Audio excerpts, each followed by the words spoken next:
Jesse Evans rode with the likes of Billy the Kid and John Selman. He shot up dance halls, rustled cattle, helped to spark the Lincoln County War, and left a trail of dead bodies all the way from New Mexico to Texas, only to then vanish without a trace. And to this day, nobody knows for certain what became of him. Who was the real Jesse Evans? What was his life like before he became an outlaw? How true are the stories about Billy the Kid being afraid of him? And did Evans really live to be an old man in Florida, known as Joseph Hines?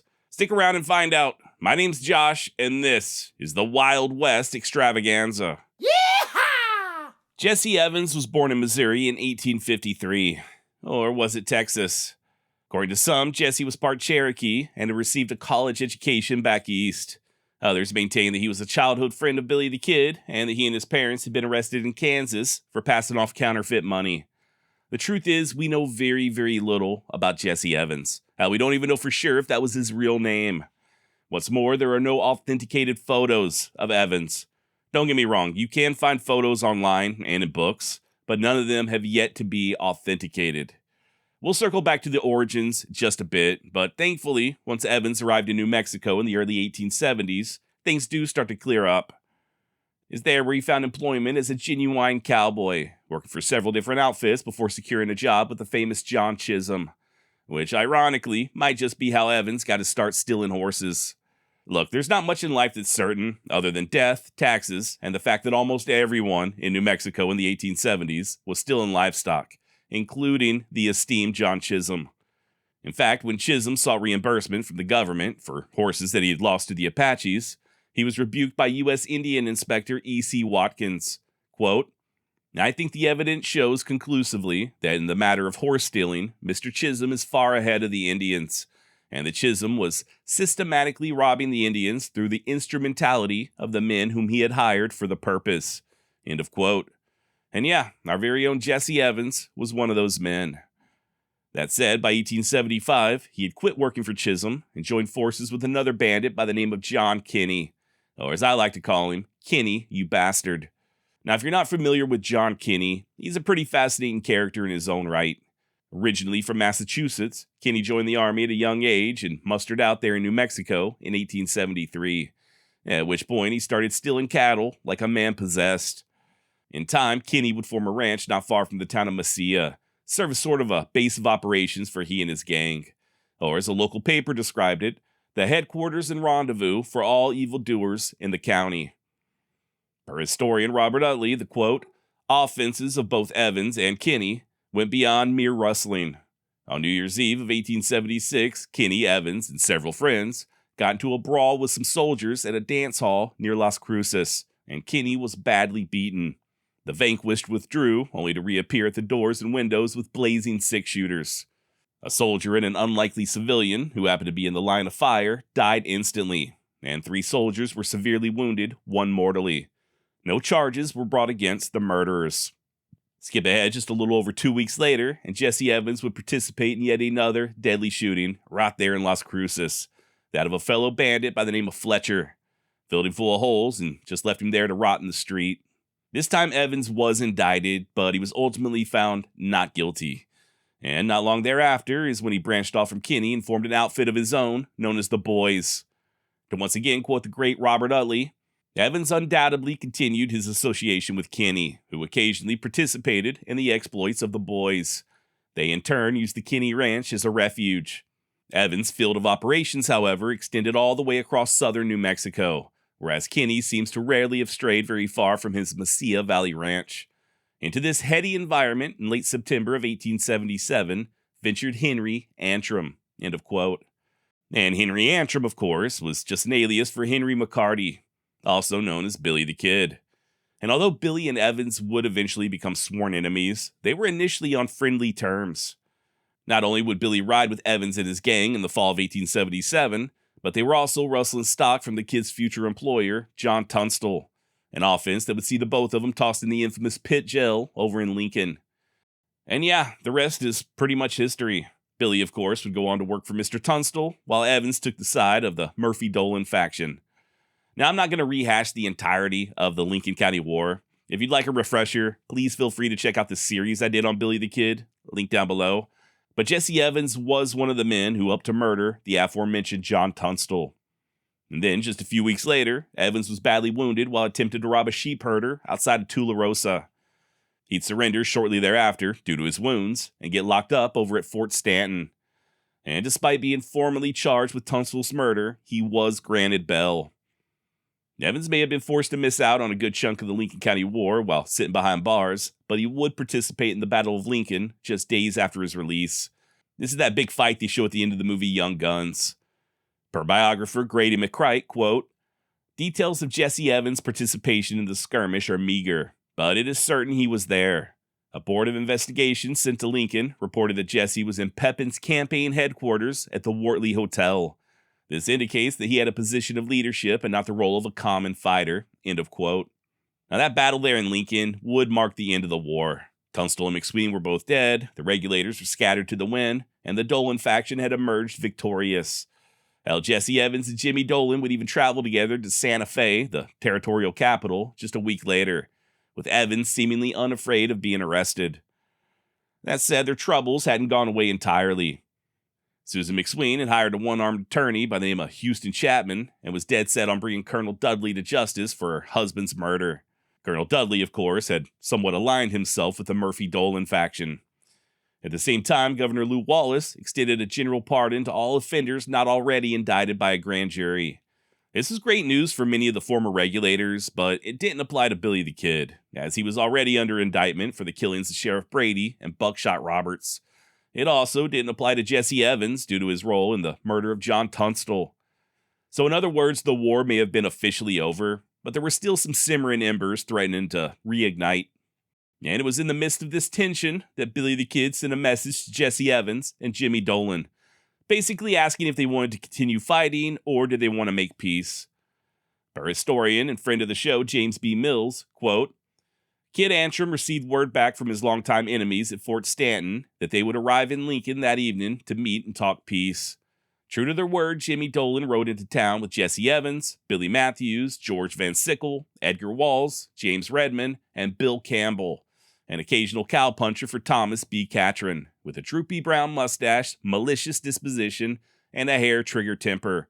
While keeping a sharp eye, Billy Bonney, Tom Folliard, Yenio Salazar, and Tom Cullens were waiting for them as nightfall approached, and each party greeted the other with considerable caution.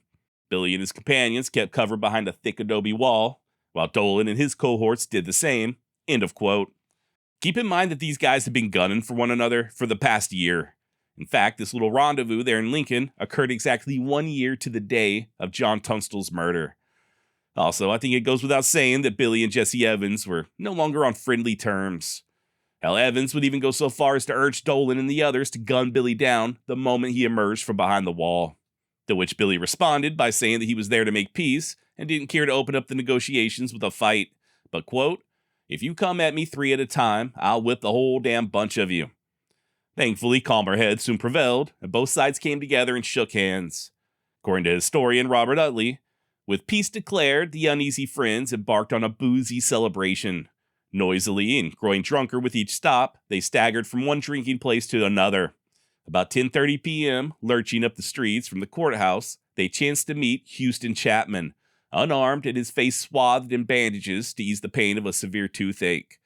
Billy, coolly sober in contrast to the others, watched the scene unfold. And yeah, it was just moments later when Jesse's buddy, Bill Campbell, pulled out his pistol and shot Chapman deader in hell. Shot him at such close range that the attorney's shirt caught on fire. They then just simply strolled away to another saloon and ordered a round of oysters. Now, both Jesse Evans and Billy the Kid had witnessed the murder. In fact, later on that night, Campbell gave Billy a pistol and asked him to place it on Chapman's body. The Kid initially agreed, but rather than do as he was told, he just saddled up and left town. The peace that he had brokered with Evans and the others just hours earlier was already broken. And as far as I'm aware, that's the last time that Billy the Kid and Jesse Evans would ever lay eyes on one another.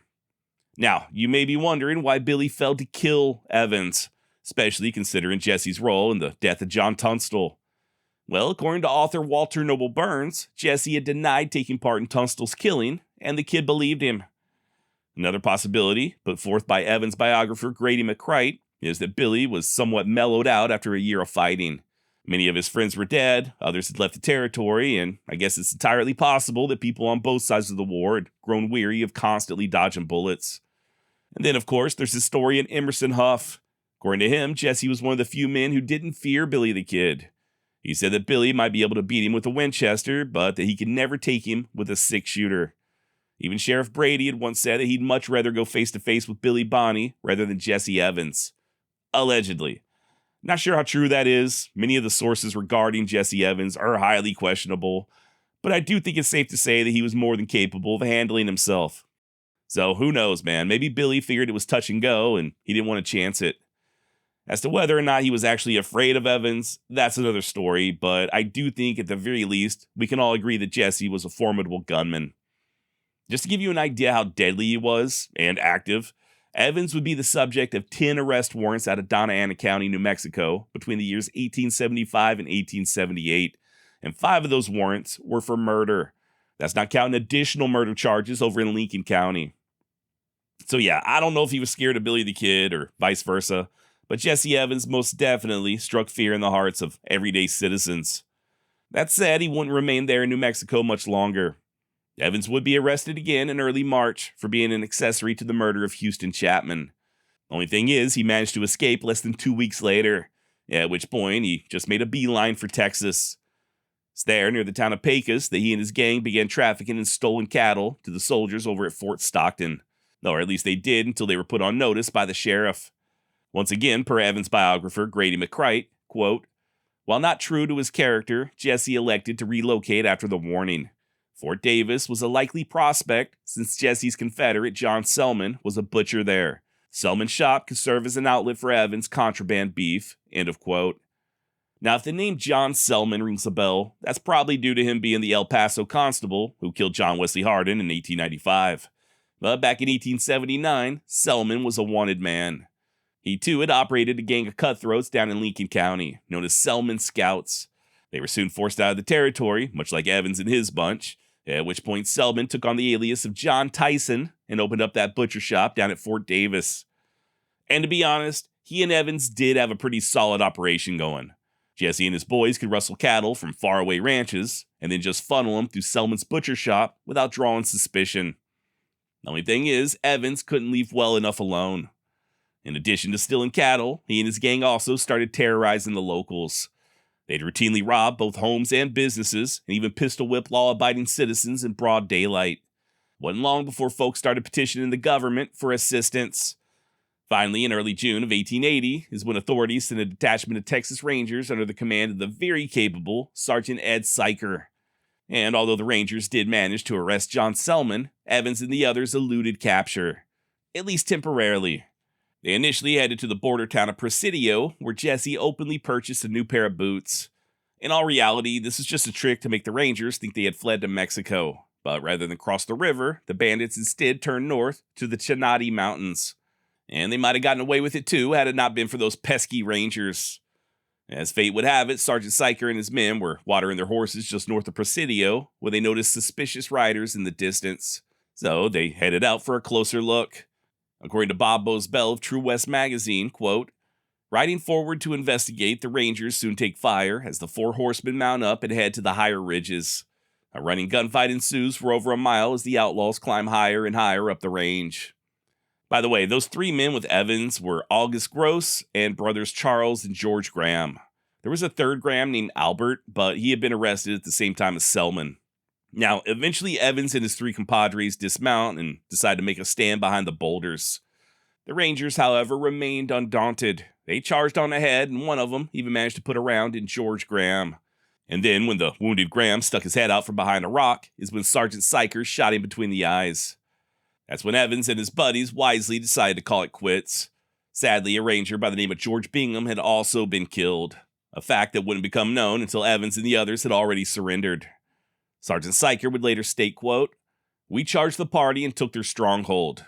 Then we had the advantage for the first time, and they surrendered. Had I known Bingham was killed at that time, I should have killed them all. But we had disarmed them before we knew it. They then prayed for mercy," end of quote. The boys were then taken to Fort Davis and tossed in a dungeon-like hole known as the Bat Jail. And it's there in the Bat Jail where Jesse Evans would rot for the next 4.5 months. He'd eventually be indicted for the death of Ranger Bingham, as well as a couple other charges for robbery and assault. Ultimately, he was found guilty on October 15, 1880, and sentenced to 10 years in the Huntsville State Penitentiary. A sentence that Evans did not take lying down.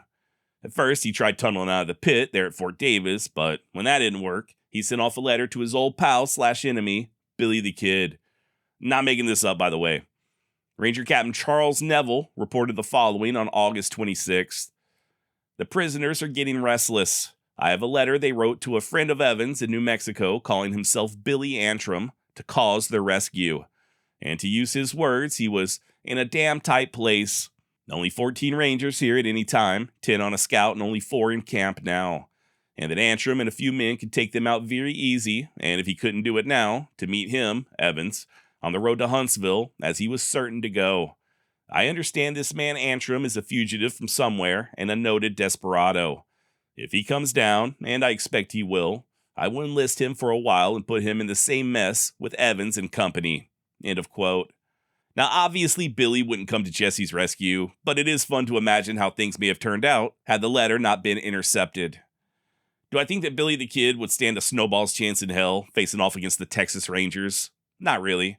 But then again, Billy was a very clever young man, so you never know. That said, given he and Jesse's recent history, I doubt he would have came to his aid in the first place, but once again, who knows? Now, Evans would enter the Huntsville State Penitentiary as prisoner 9078 on December 1st, 1880. And less than 18 months later, on May 23rd, 1882, he managed to escape. Apparently, he was on a work detail outside of the walls and just walked away. And to this day, nobody knows what in the hell became of him. So far as history is concerned, Jesse Evans just vanished in the wind. There were a few unconfirmed sightings, though, both in El Paso, Texas, and even further west in Arizona. Years later, in 1906, author Emerson Huff would claim that Evans was, quote, said to have been a Texarkana man and to have returned to his home soon after escaping, only to find his wife living with another man and supposing her first husband dead. He did not tell the new husband of his presence, but took away with him his boy, whom he found now well grown. It is stated that he went to Arizona, and nothing more is known of him. And then there's historian Eve Ball. She told one of her colleagues, Maurice Fulton, about a, quote, old feller claiming to be the brother of Jesse Evans, and who says that Jesse lived in retirement on a ranch in Texas until his death. Mrs. Ball told another historian in 1961 that she had known an elderly man who claimed to have been Evans' nephew. Quote, he told me that his uncle died only about 7 years ago on a big ranch in Texas. He had not been out of the house in daytime for 40 years, and even his closest neighbors did not know of his existence. This man would not permit me to use this for publication because of his family, who did not know of his relationship to Jesse Evans. I found the other material he gave me was very close to the accepted historical versions, but this may not have been true. He did know inside details that made it sound convincing. I cannot vouch for its authenticity, however, nor can I give you his name. End quote. Even the El Paso Times would publish an article in 1951 claiming that Evans was leading a sedate existence at an undisclosed location in Texas. Now, earlier I did mention that we don't know whether or not Jesse Evans was his true name. And there are a lot of people that think his last name was either Davis or Graham. Remember the Graham brothers who he was riding with when he got arrested by the Texas Rangers? They also used the last name of Davis on occasion. And then, of course, there are others who think that Jesse found his way to Florida and began living under the alias Joseph Hines. Now, this is where things are going to get a little bonkers. You see, back in the late 1940s, an attorney by the name of William Morrison met with an old man in Florida named Joseph L. Hines. Mr. Hines claimed to be a veteran of the Lincoln County War and living under an assumed name. His brother had recently died up in North Dakota, and he was having a hard time claiming said brother's property on account of not being able to prove his true identity. And yes, this is the same William Morrison who would go on to champion Brushy Bill Roberts.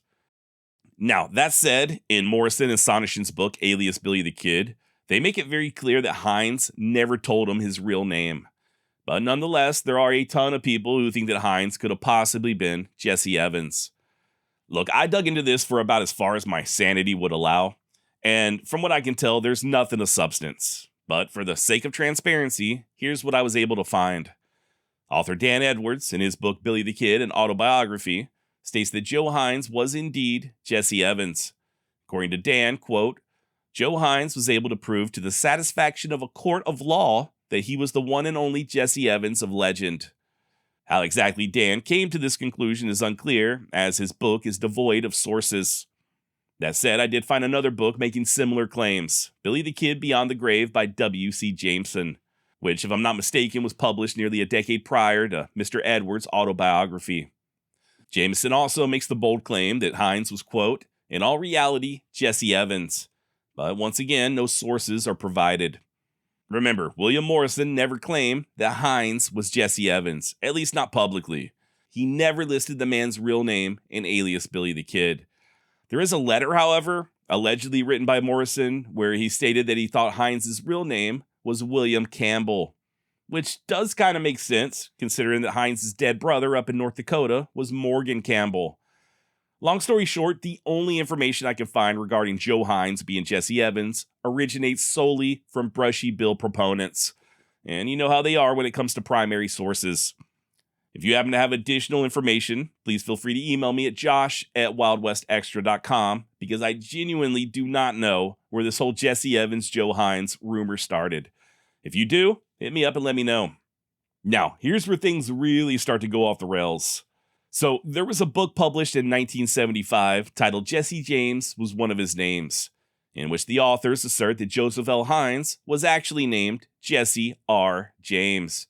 His brother was Frank, and as fate would have it, they were cousins to the real Jesse and Frank James. So they ended up changing their names so people wouldn't get them mixed up. Not only that, but Joseph Hines, aka William Campbell, aka Jesse R. James, claimed that his cousin, Jesse Woodson James, successfully faked his own death in 1882 and assumed the identity of, wait for it, J. Frank Dalton. And of course, it was Dalton who vouched for Brushy Bill Roberts being Billy the Kid. In other words, that's just my long, convoluted way of saying there is absolutely zero evidence that any of this shit is true. It's just a long line of Old West fraudsters telling uncorroborated stories. Yes, there does appear to be an old man residing in Florida in the 1940s named Joseph L. Hines. You can find him on census records, but as of this recording, I have yet to find a shred of proof that Hines had a dead brother in North Dakota named Morgan Campbell.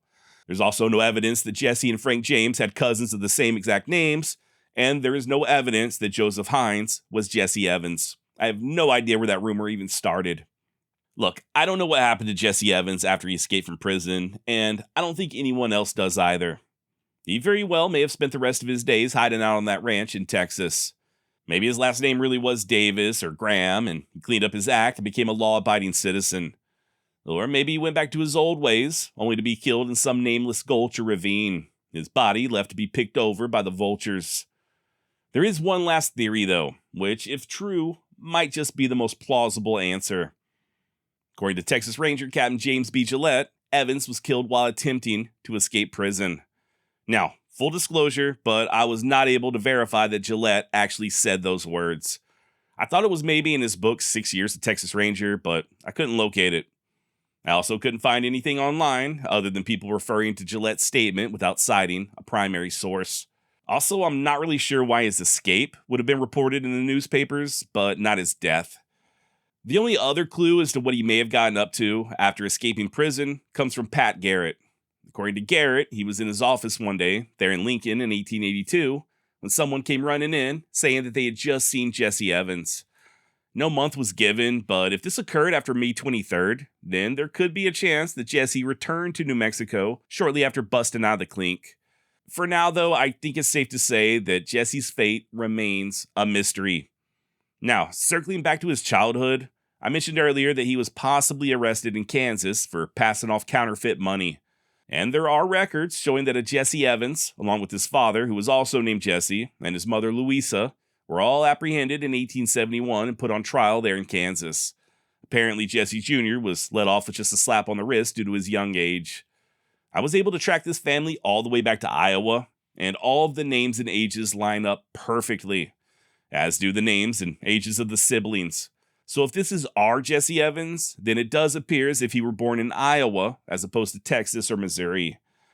That said, much like all the other theories, there is zero evidence that the Jesse Evans arrested in Kansas is the same guy who went on to become the notorious outlaw. It could be, I'm not discounting it, but the fact remains we just don't have the proof. As of right now, it is simply a theory. Likewise for the rumors concerning Evans and Billy the Kid being childhood friends in Silver City. Keep in mind that Jesse was several years older than Billy, and there's no indication that they knew each other prior to 1877, other than a couple of anecdotal stories.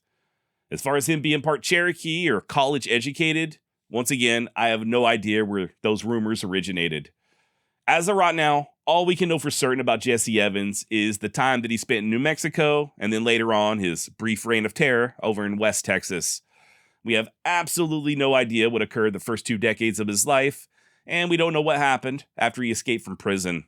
Maybe he died shortly after escaping, maybe he spent the rest of his time hiding out on that ranch down in Texas, or maybe he lived long enough to become a confused old man in Florida known as Joseph Hines. And yeah, I guess that's about all I've got on Jesse Evans. As far as research goes, I leaned heavily on the book Jesse Evans, Lincoln County Badman by Grady McCright and James Powell. I also consulted the works of historians like Robert Utley and James B. Mills, not to mention constantly pestering James Townsend with my very annoying questions. Sorry, James. Like I said, if you have additional information, maybe you want to tell me how wrong I am, or maybe you just want to tell me how insanely attracted you are to me, and how you can barely control yourself while listening to me talk about real-life people and events from the Old West, please feel free to hit me up at josh@wildwestextra.com. Until next time, adios.